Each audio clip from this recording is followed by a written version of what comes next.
Olá, amigos e fãs. Faz muito tempo que eu não venho gravado para vocês, mas eu achei esse jogo, ele tá de graça na PS Plus e eu vou trazer ele para vocês aí. Ele parece um jogo bem bonito, contando uma certa história.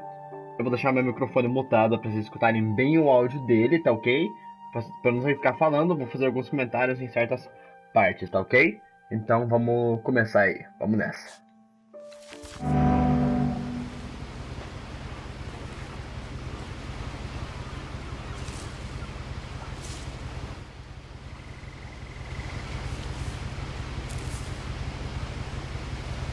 A lot of this isn't going to make sense to you, and I'm sorry about that. I'm just going to start at the beginning, with the house.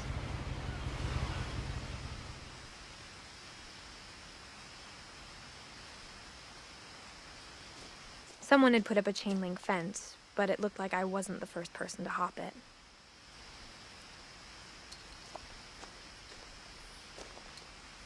My brother Milton disappeared when I was 4. It was like the house just swallowed him up.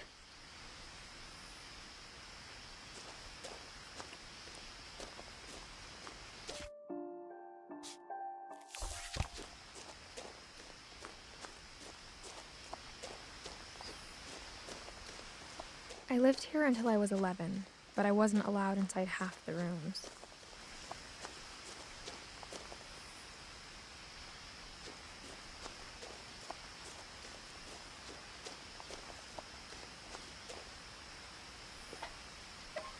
Inside the mailbox were bills from 7 years ago, marked urgent, open immediately.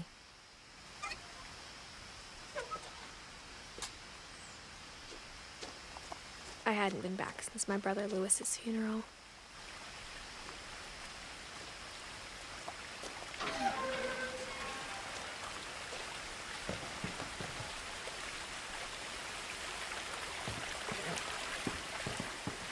In her will, my mother left me a key, but didn't tell me what it unlocked. Maybe she thought I'd know. Or she thought that the mystery would be enough to bring me back.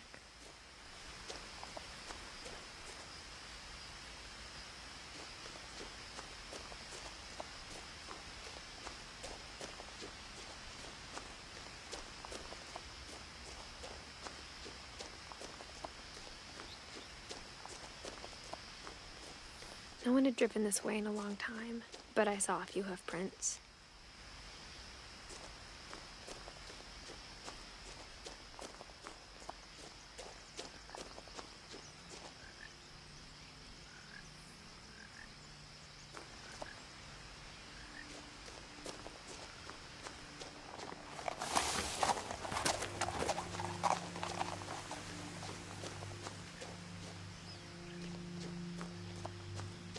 The truth is, even after I inherited the house, I never thought I'd come back to it.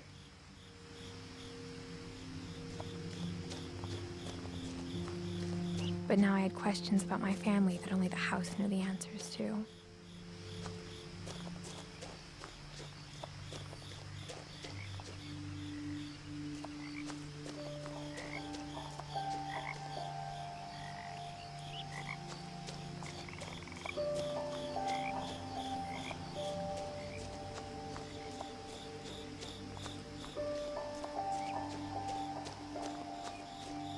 The woods around the house have always been uncomfortably silent.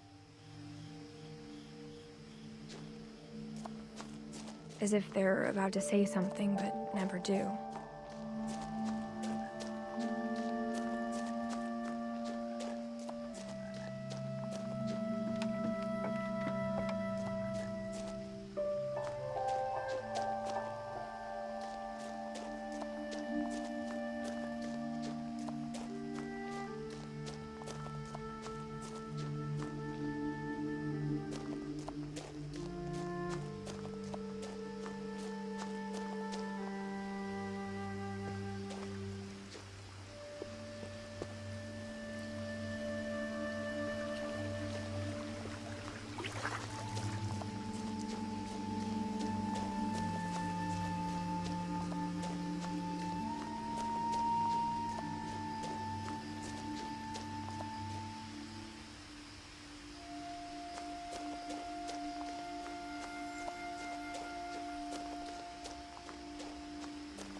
The house was exactly like I remembered it, the way I'd been dreaming about it.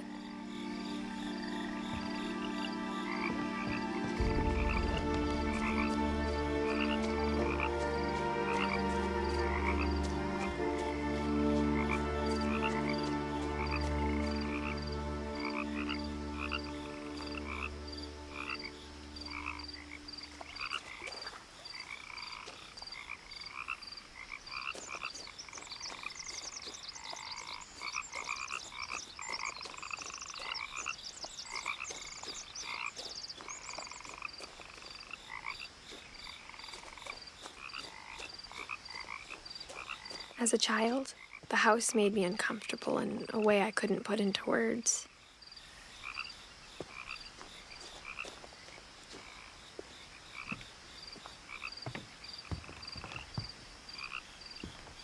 Now, as a 17-year-old, I knew exactly what those words were. I was afraid of the house.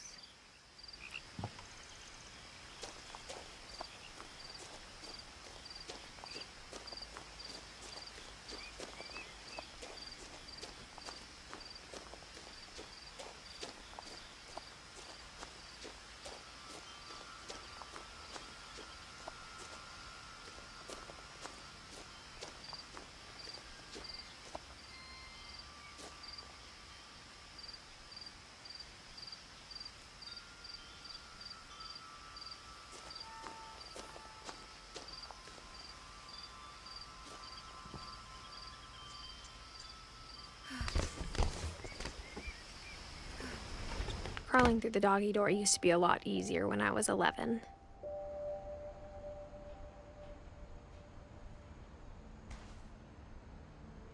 The power had been turned off the night we left.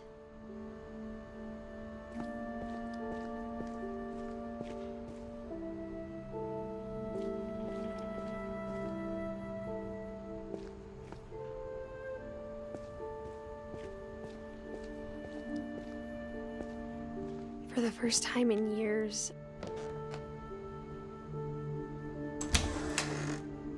I felt like I was home.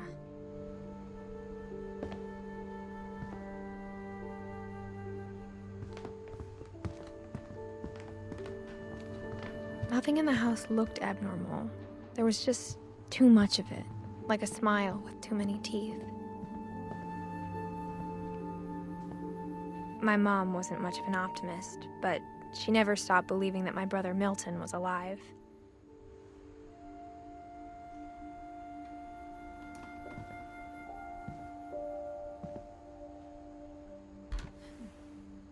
Edie told me once that every Finch who ever lived is buried somewhere in the library.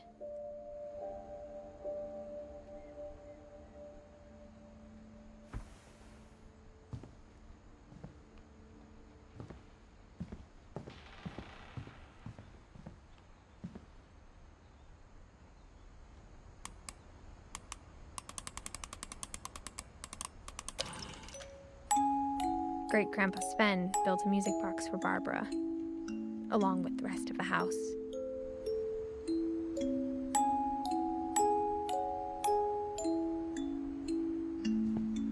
Mom always told me to stay out of the basement, so I wasn't too surprised when the key didn't fit.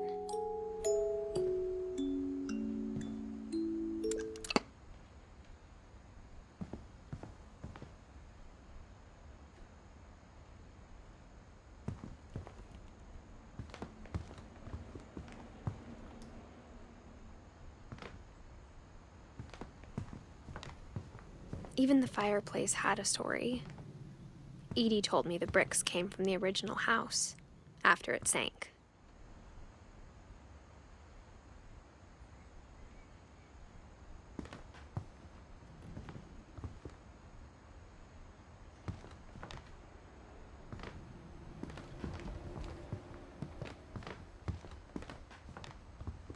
The table was still a wreck from the night we left.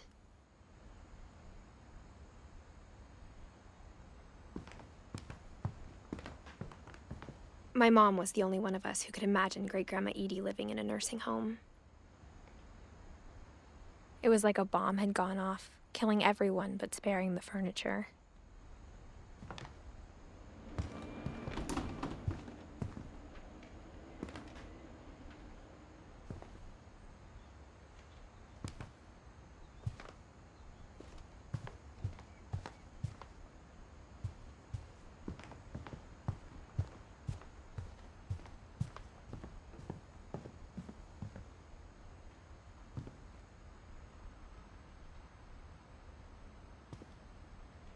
After Milton disappeared, Mom sealed up all the bedrooms. Then Edie retaliated and drilled peepholes.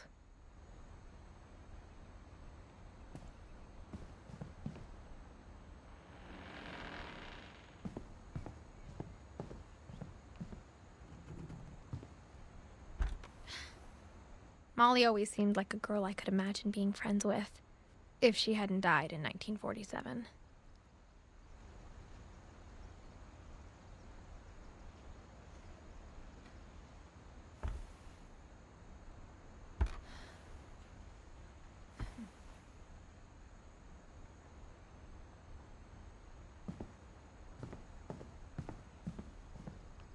I spent a lot of time playing in Great Uncle Walter's room.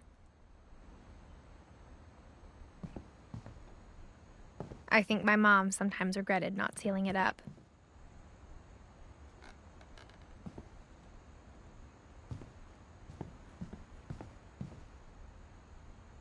Lewis told me there were secret passages, but I never believed him.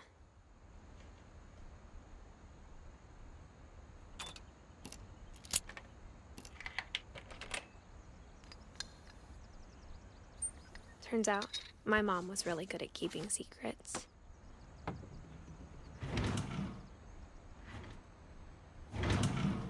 Now it was time to find out what my mom had been afraid of.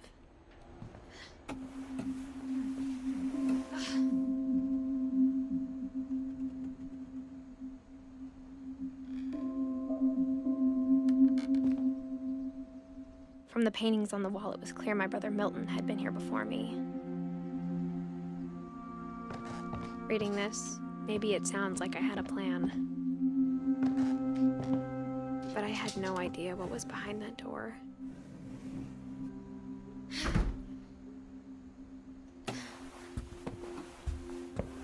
Just like I had no idea where all this was gonna lead.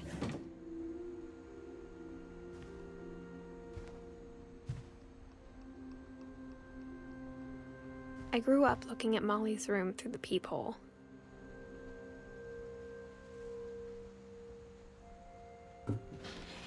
Molly's gerbil had a tiny bedroom with its own even tinier gerbil cage.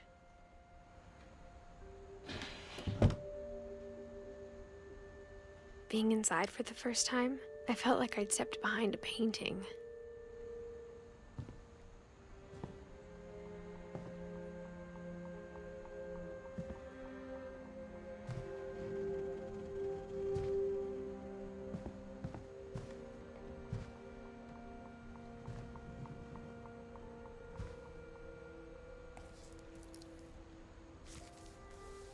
December 13th, 1947.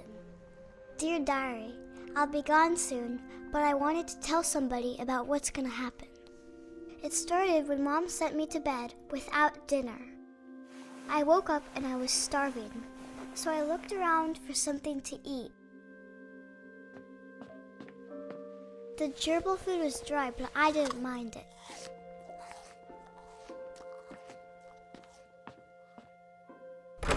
Mom, can I come out now? Sweetheart, it's late. Go to sleep.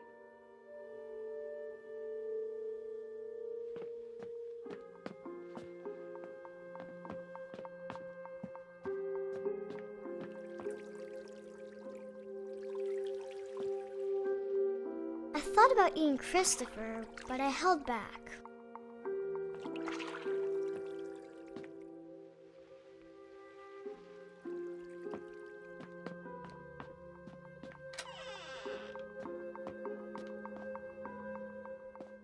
I kept eating and eating.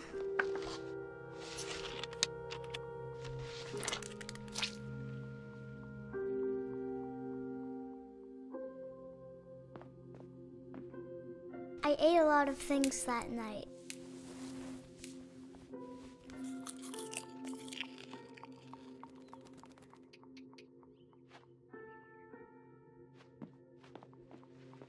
Then I heard chirping outside my window. It was a barn swallow going back to her nest. I reached out for her.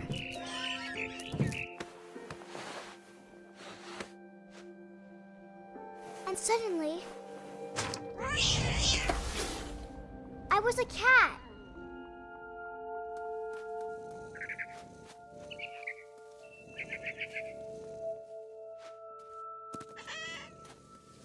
I tried to be quiet, but the bird was really scared.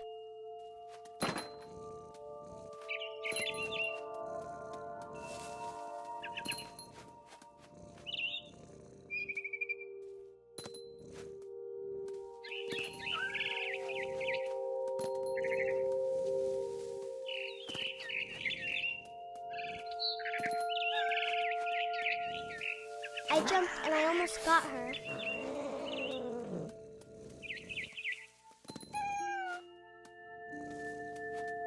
I could tell she was getting really tired.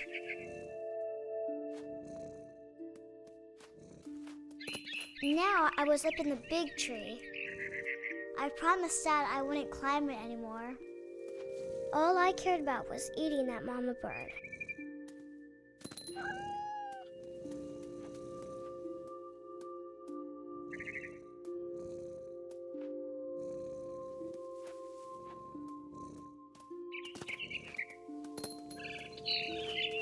I gobbled her up.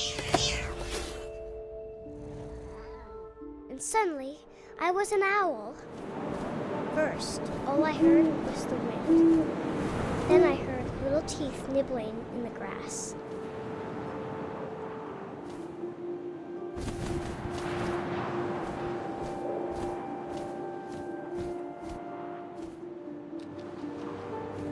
Rabbits.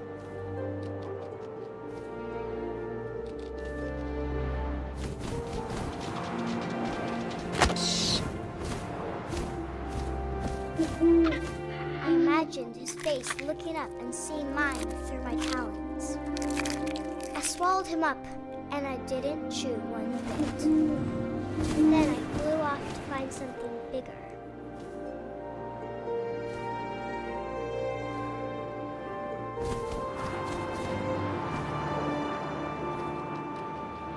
A mama rabbit.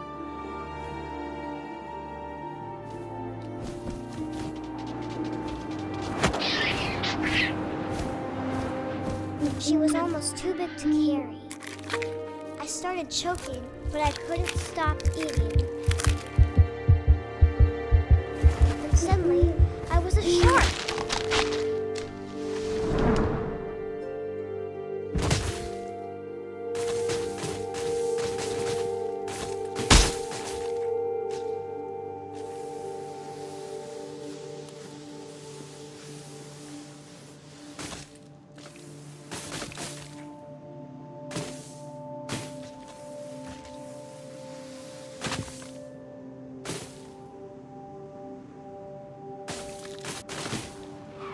I rolled off a cliff and into the ocean. Now, I was hungrier than ever.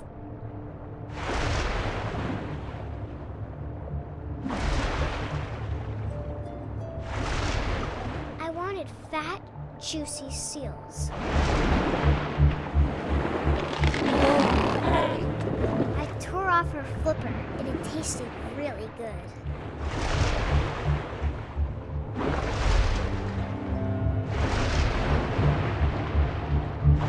Grabbed on tight, but I was so hungry, I jumped out of the water. When I opened my eyes, everything had changed.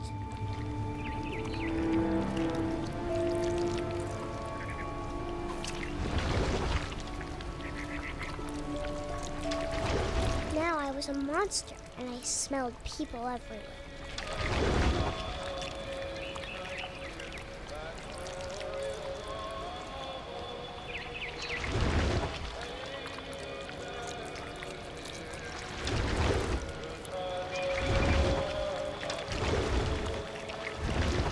I was big, but I moved real quiet.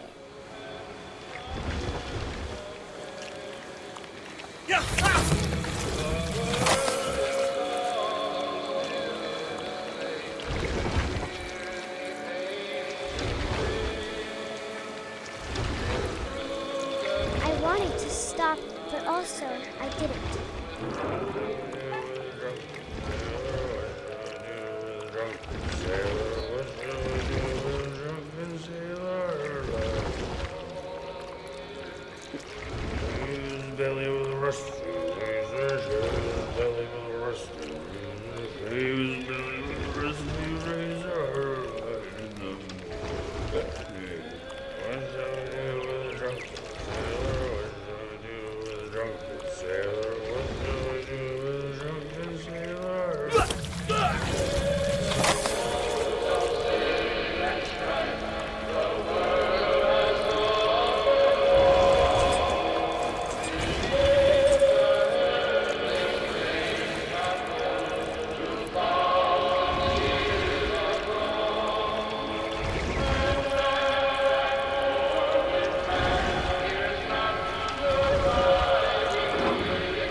last passenger, I was still hungry.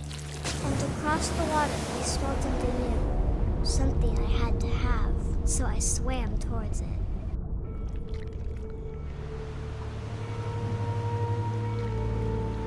I slithered onto the sand, and the good smell went into an old pipe.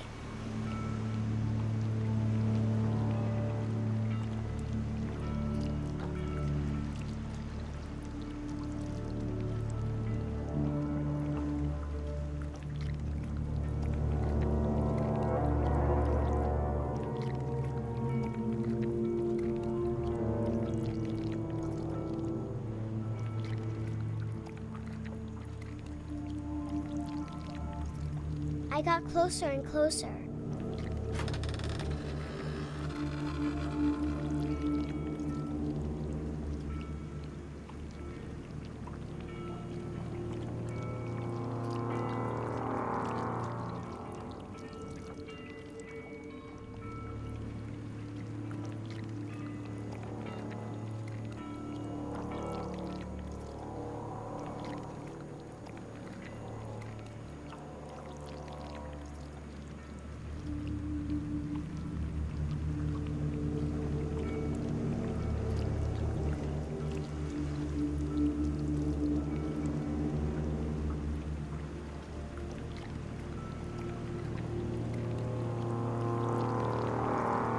All of my stomach started growling.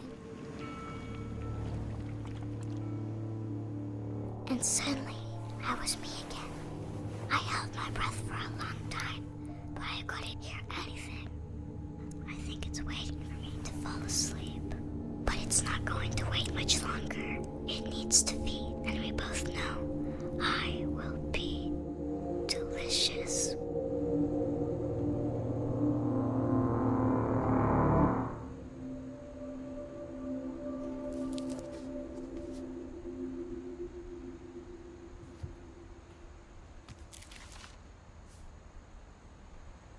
I'm not sure if I believed all of that, but I'm sure Edie would have.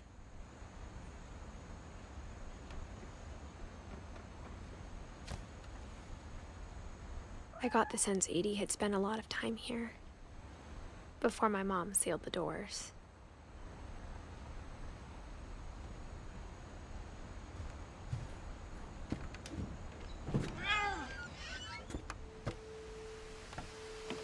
This will be obvious later, but my mom never told me any of these stories. Edie would have, but Mom didn't like bringing up the past. Though, when we adopted a stray kitten, she was the one who named it Molly.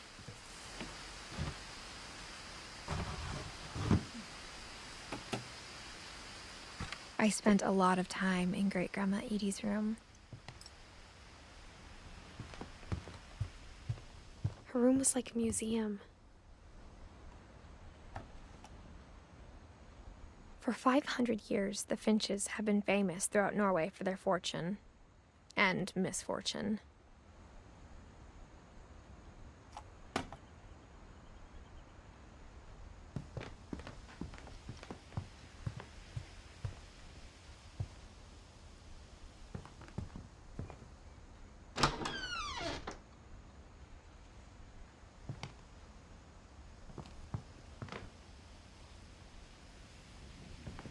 One summer, they evacuated the island, but Edie refused to go.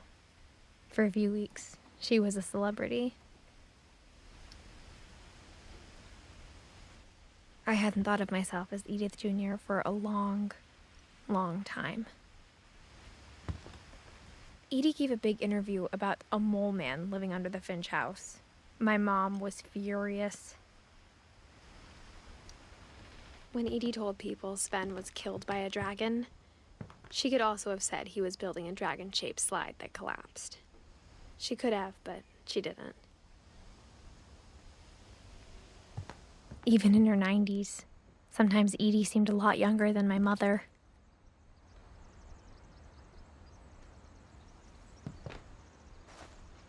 The only trace Grandpa Sam's first wife, Kay, left on the house was the pink bathroom. It was a pretty big trace.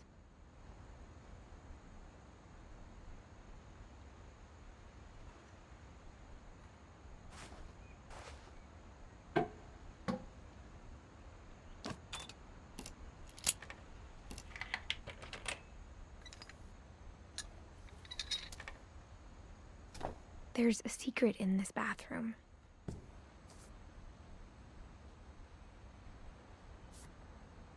It's in the last place you would look. It isn't in the cupboard. It's hidden in this book.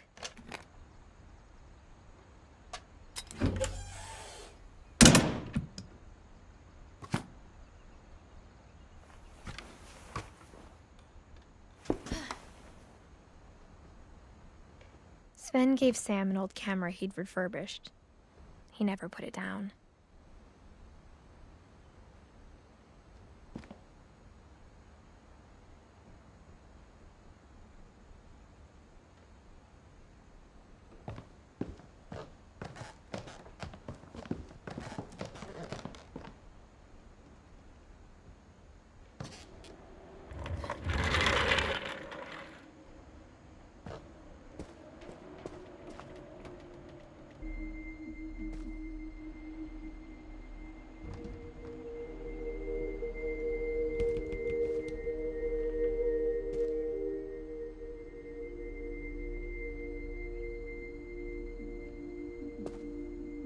I knew Grandpa Sam had a twin.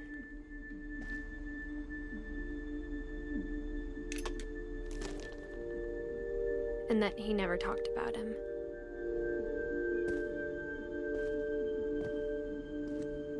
I guess my grandpa didn't like history any more than my mom did.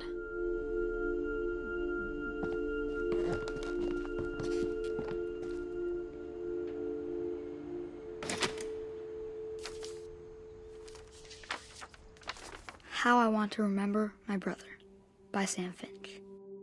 The thing I remember is that when he made up his mind, that was it.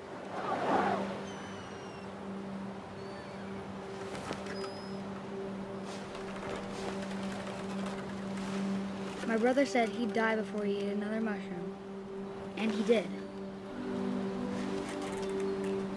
At Barbara's funeral, we swore we'd never be afraid again, and he wasn't. I think Calvin always wanted to fly. Sam! Calvin! Dinner's ready! Coming! But that day, he finally made up his mind to do it. I told him going around was impossible.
Maybe if I hadn't said that.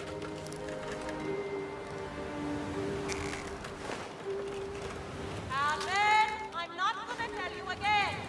Maybe if the wind hadn't picked up. Then maybe he'd still be here. But I doubt it. I think he'd already made up his mind. That's what I want to remember about my brother.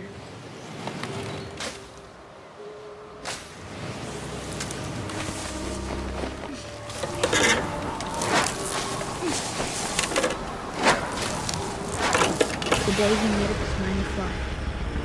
And he did.